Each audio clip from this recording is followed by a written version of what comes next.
ப்ளவுஸை இப்படி கீழே மடிச்சடிக்கிறதுக்காக நல்லா நீவி விட்டுக்கோங்க. இது வந்து ஒரு 1.5 இன்ச் போல் நான் கேப் விட்டுருக்கேன். இப்போ இந்த கீழே இப்படி மடித்து இப்போ இதை வந்து நம்ம ஸ்டிச் பண்ண போகிறோம். மெதுவாக ஸ்டிச் பண்ணணும், ரொம்ப இழுக்கக்கூடாது சாதா ப்ளவுஸை.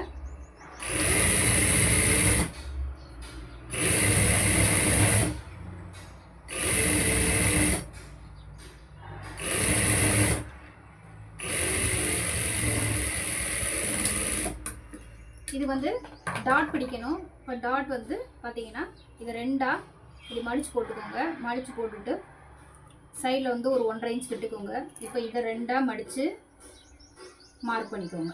இப்போ இந்த இடத்துல நம்ம டாட் பிடிக்கணும். இந்த இடத்துலையும் நம்ம டாட் பிடிக்க போகிறோம்.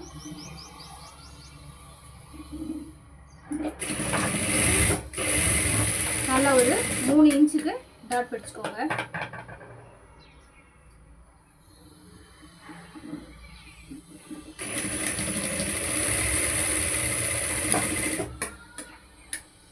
ஸோ வந்து இப்போ பேக் சைடு பேக் போட்டு வந்து நம்ம